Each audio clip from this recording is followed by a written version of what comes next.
This is the Lenovo Yoga 9i, and it is a 2-in-1 laptop that I'm going to be reviewing for you today in this video.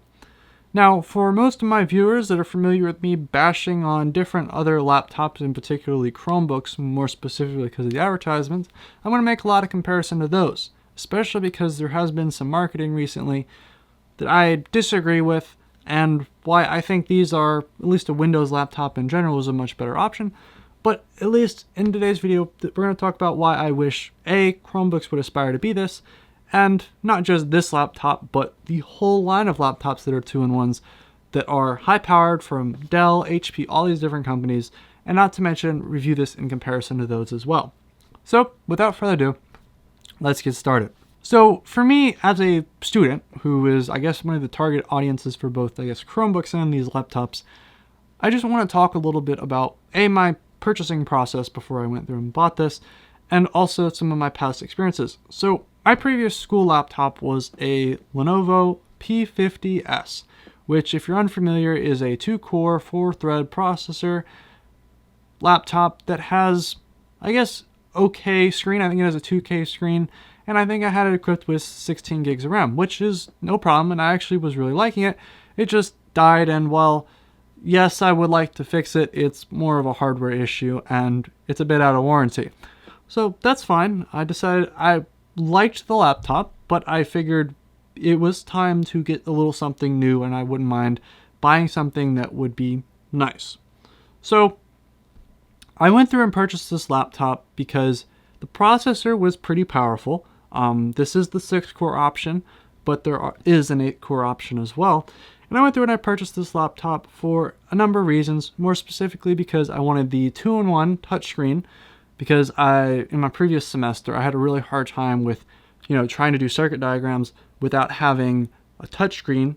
It was really hard to you'd have to constantly, use other software other than actually drawing it. And as someone that likes to do stuff like art, it's kind of difficult to use computer programs to express yourself when you much rather just use a pen and paper.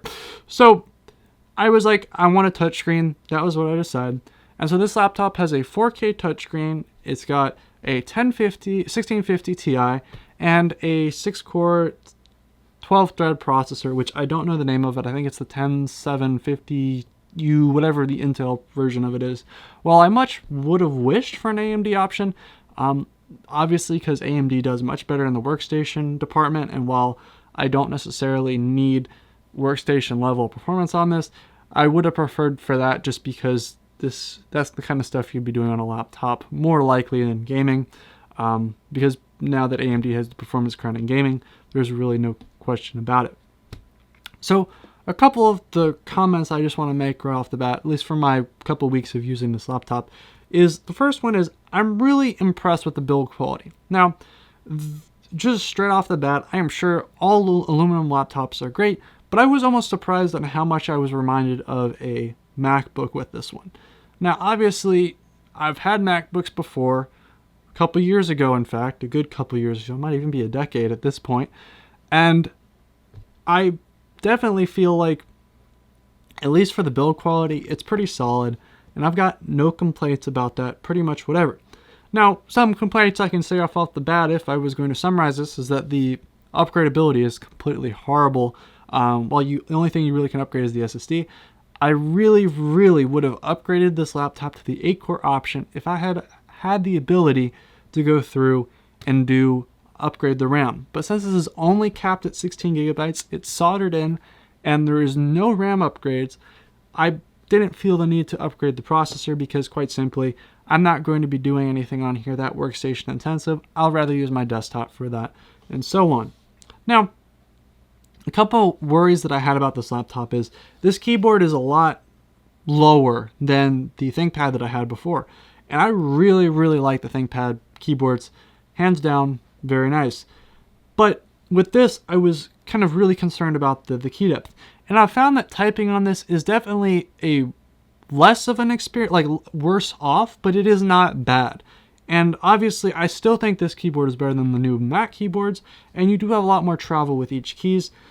I mean, while yes, it's a thinner format, I still feel like the keyboard was a little lacking. If keyboard's a big one for you, I really wished for, I guess, thicker keys. That's my personal preference, though. Surprisingly, I have some comments about the battery life. The battery life is okay. That's the best way I can describe it.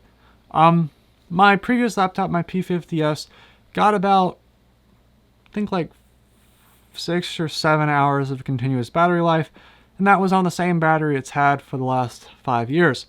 But this laptop gets about 9 hours of battery life. Now, I'm sure with, I guess my only concern is I was hoping for a little bit more of a battery life uplift. Obviously, after 5 years, I'm sure this laptop will not retain the same amount of charge, but it is easy to get inside and replace the battery. So I guess there's a pro there. Obviously, when you're playing games and the fans are ramped up and it's cooking, you're going to, of course, go through that battery life rather quickly. So I guess, yes, there are trade-offs. Obviously, you're looking at a much more powerful laptop, and even a Chromebook might even be at an advantage here with battery life. The Fingerprint Reader is, by hands down, one of the best fingerprint readers, even compared to like my ThinkPads and stuff. Hands down, a really, really great fingerprint reader, especially for the size. It's hands down better than the iPhone that I have. No issue whatsoever. Now, with that being said, there's a lot to be said about this screen. The screen is pretty much why I bought this laptop. So if we were to take a look at this is the 4K screen, and this is an IPS, I believe it's an IPS panel, and it is 4K, 60 hertz, obviously, but it's HDR, and it's really, really nice. I like it a lot. The screen is, of course, glass, obviously. Sometimes you get some weird laptops where like they've got a plasticky feel. This really is solid glass there. A couple other things is that it comes with a stylus. So if we already have the stylus out, you have some pretty nice abilities. I'm just going to open up Photoshop while we show some stuff. But screen overall is great. The camera quality is decent. I'm really kind of still disappointed that we're stuck in 720p cameras. I really, really would like to start seeing 1080p cameras. So this is a test of the both camera and microphone, which actually doesn't look too bad in the light. Actually does pretty decent in the light, but then again, I turn over to the window over here and it's like, it's okay. Honestly, this camera's okay. It's 720p. Be fine for Zoom calls if that's what you're doing, but definitely not too good in the dark spots. If I wanted to, for example, do a live stream on this or take advantage of the the ability that this processor has, it's a 6-core processor, I'd need to bring a separate camera as well as a separate microphone because this is just not up to standard that I want to put in a video. So if we were just to create a new project real quick, we can quite see that the pad itself, the pencil, sorry, and the screen has both pressure sensitivity, which I think is mostly done on the pen. And it's actually surprisingly pretty good tracking. While there is a slight delay, of course, when you draw, it is not that noticeable, and after you get used to it, it's not really much of a problem. Now, going off onto the next thing, and one of the big pros of this laptop is the fact that it has really, really good speakers. Now, I rarely end up using the speakers just because of not necessarily needing speakers. I'd much rather use headphones. That's not to say that they are really, really good speakers, and hands down, I would recommend them as probably one of the better side. Obviously, my ThinkPad, my P50S, had great speakers too. I think it also was a Dolby audio system. Both really good speakers, and I've got no issues whatsoever. One of the big selling points, though, is the rotating soundbar, which I can't get behind. I don't see the point in advertising this. Regardless of where you set the laptop, the speakers do speakers. But the next feature, of course, is this 2-in-1 factor. Now, some of my complaints, of course, with this is that obviously the keyboard and the movement itself is pretty stiff. Like, this laptop is not moving too much if you wobble it, and I think the hinge, stiffness is really good actually.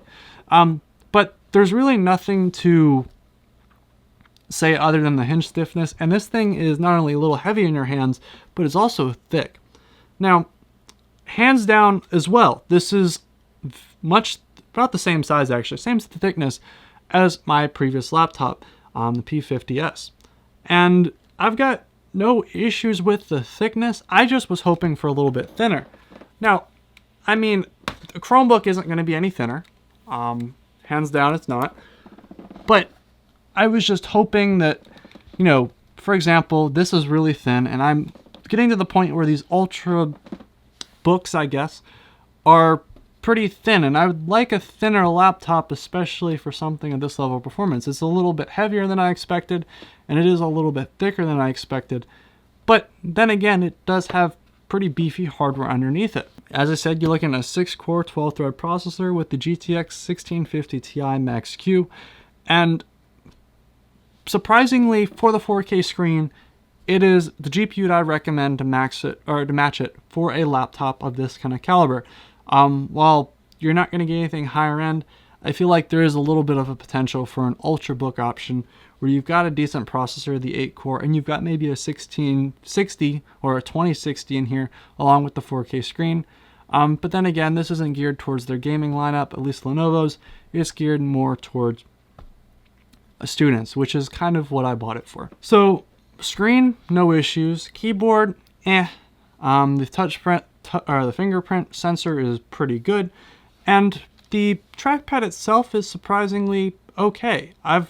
While it is rather sensitive, I really, in my opinion, don't need the number pad and would have preferred the whole keyboard layout shifted to the center and maybe even put speakers on the side. That's not saying that's everybody, and then since this is a higher end of the Yoga lineup, I really can't hate on them too much for this. It simply is just because this is a little shifted.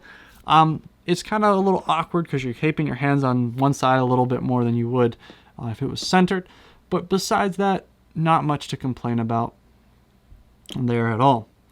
Now, another question you guys are going to probably ask is, this is also what, as I mentioned in the title, a laptop I think Chromebook should aspire to be, and that's because this is definitely gaming capable. The reason why I say it is gaming capable compared to the integrated graphic Chromebooks that I made comments about previously is the fact that it has a dedicated GPU that is a gaming GPU, along with a processor that has a high frequency as well with a number of cores to back it up.